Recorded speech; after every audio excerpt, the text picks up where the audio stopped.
ඉතින් සුබ දවසක් හැමෝටම. අද ඔයාලට විශේෂ වීඩියෝ එකක් කරන්න ආවේ. මොකද මේ මම මේක YouTube එකේ මේ ලංකාවේ ඉද්දි මම බලද්දි දෙක තුනක් බැලුවා. මේ ඒ වුණාට මේ සිද්ධිය මාත් විශ්වාස කරේ නැහැ. මොකද හේතුව මේ වැත්තක් දන්නේ නැහැනේ. අපේ රටේ සාමාන්‍යයෙන් අපේ රටේ අර යම් සිද්ධියක් ඔයාලට මතක ඇති.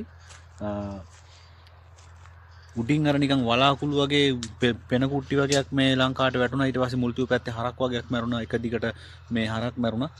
ඒක නිසා මම මේ වීඩියෝ බලනකොට මම හිතුවේ නෑ. ඔන්න බලන්න ඇත්තටම මේ යුරෝපේ මේ සෙල්ලම තියෙනවා. මේ බලන්න. ඔන්න බලන්න. මේ යන ෆ්ලයිට් එක ඕනේ. මේක දිගටම යනවා. ඔකේ ඔය දුම දාගෙන. ඊට පස්සේ මේ මෙතන තව. ඔය බලන්න තව. ඔය පේනවද? ඔය තව එකක් යනවා මෙතන. ඊට පස්සේ ඔය තව එකක් යනවා. ඊට පස්සේ ඔතන තව එකක් යනවා. ඔය තව දෙකක් ඔතන එක දෙපැත්තට යනවා. ඊට පස්සේ තව එකක් ඔය zoom වෙන ප්‍රමාණය.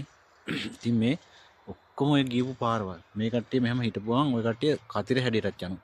ඉතින් මේ සම්පත් මහත්තයා වීඩියෝ එකේ මම දැක්කේ මේක මේ වරුසාව ඇති කරන්න, නැත්තම් සීතල ඇති කරන්න, නැත්තම් වරුසාව නැති කරන්න මේ අහසට ගහන කිමිකල් එකක්.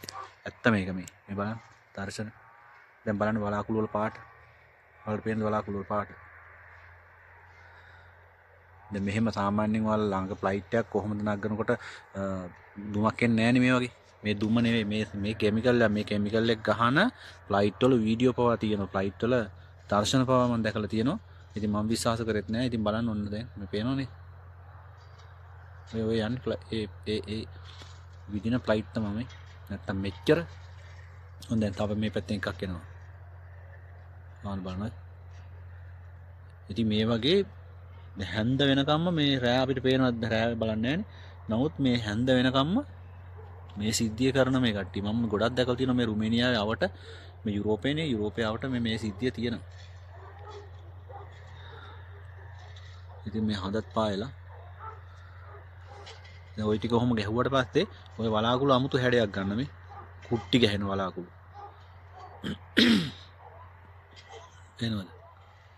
ඊර එහා පැත්තෙන් ඉර බැහැගෙන යනවා කන්දත් එක්ක. ඉතින් මේ වැත්ත මට හිතෙනවා ඇත්ත අනිවාර්යෙන්. මම හිතුවේ නෑ ලංකාවේදී ඒක බලද්දි. ඉතින් ඔයාලා දැනගන්න මේ සබාදහම් පවා මිනිස්සු වෙනස් කිරිල්ල. මේ යාලට ඕනනම් වරුසාව වස ගන්න, ඕනනම් හිම වට ගන්න, ඕනනම් ඒක බලන්න මේ ෆ්ලයිට් කීයක් යනවද කියලා තමයි. 1 2 3 4 5 6යි 7යි මේ පැත්තේ එකක් යනවා 8යි 9යි 10යි. ඔය වගේ ෆ්ලයිට් 20ක් 30ක් ෆ්ලයිට් කියන්නේ මේවා මම දන්නේ නැහැ. මේ ෆ්ලයිට් කියන්නේ මේවටම මේ හදපුවද කොහෙද? මේ මිනිස්සු නම් ඉතින් ඔච්චර ෆ්ලයිට් කෙලියක් යනවාද මේ බලන්න එකම මේ කතිර හැඩයට උඩට පහළට මේ පේනවද ඔය යන ඔය තුනක් යනවා උතන. ඉතින් මට කියන්න ඕනේ ඔයාලට දැනුවත් කරන්න. ඉතින් මේ ලෝකෙ කොච්චර දියුණු වෙලා තියෙනවද සබාදහම් පව වෙනස් කරන්න මිනිස්සු. ඉතින් මේ කතාව ඇත්තයි කියලා තමයි මට හිතෙන්නේ දැන් මේක දැක්කට පස්සේ. ඉතින් ඔයාලා දැනුවත් වෙන්න ඔයාලා තා YouTube එකේ හොයන්න ඕන තරම් මේ සම්බන්ධව වීඩියෝ දාලා තියෙනවා. ඇත්ත වීඩියෝ. මම මේ සත්‍ය සිදුවීම ඔයාලට S2 දැක්කම නිසා ඔයාලට දැම්මේ. ඉතින් ගිහිල්ලා එන්න මගේ channel එක subscribe කරන්න. like එකක් දාන්න, comment එකක් දාන්න. තව දවසක වීඩියෝ එක හම්බෙමු. බොහොම ස්තුතියි හැමෝටම.